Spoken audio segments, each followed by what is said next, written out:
एक छोटे से गांव में हरिराम नाम का दुकानदार रहता था। हरिराम की दुकान गांव की सबसे पुरानी और सबसे बड़ी दुकान थी। माँ, चलो ना वहाँ। लेकिन हरिराम बहुत लालची था। जल्दी बताओ क्या चाहिए। वो ग्राहकों को धोखा देकर उनसे ज्यादा पैसे वसूलता और कम वजन का सामान देता था।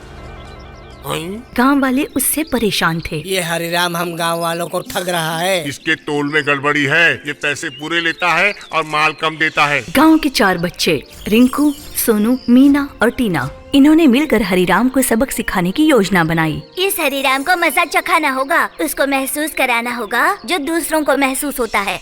उन्होंने योजना बनाई कि वे ऐसा कुछ करेंगे ताकि उसे सबक मिले। हरिराम काका, हमें 1 किलो चीनी चाहिए। ठीक है। उन्होंने ध्यान से देखा कि हरिराम ने उन्हें कम वजन का सामान दिया पैसे लाओ। और ज्यादा पैसे वसूले। बच्चे सामान लेकर चुपचाप घर आ गए। अब हम सब ने जैसा सोचा था, हरिराम काका को सबक सिखाने का वक्त आ गया है। चलो सबक सिखाते हैं उन्हें। इस बार होली के लिए बढ़िया रंग लाया हूँ। चलो अब देखो कैसा मजा आता है। हरिराम रंग खरीदने रिंकू के चाचा के ठेले पर आता था। बच्चों ने कुछ पुड़ियों में रंग कम भर रखे थे और वो ठेले पे हरिराम का इंतजार करने लगे। हरिराम आया और वो अपने बच्चों के लिए रंग खरीदने लगा। मुझे अच्छे रंग के पैकेट दे दो। ये लो काका। रिंकू और उसके दोस्तों ने चालाकी से हरिराम को चलता हूँ। आधी खाली पुड़िया दे दी। हरिराम ने घर जाकर देखा कि रंग की पुड़िया आधी खाली अभी है। बताता हूँ। वो गुस्सा होके तुरंत रिंकू के चाचा के ठेले पर वापस ये आया। क्या है?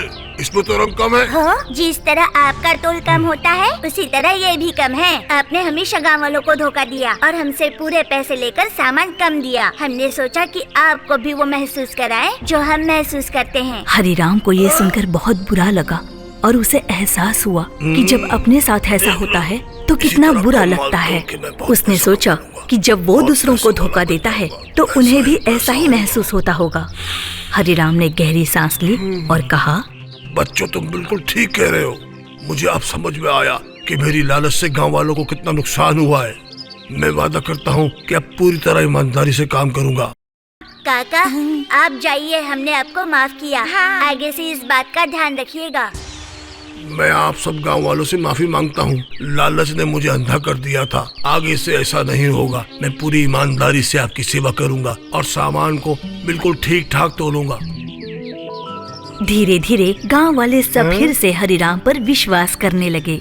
हरिराम ने अपनी दुकान को ईमानदारी का प्रतीक बना दिया। फिर सभी लोग उनकी दुकान से विश्वास के साथ सामान खरीदने लगे।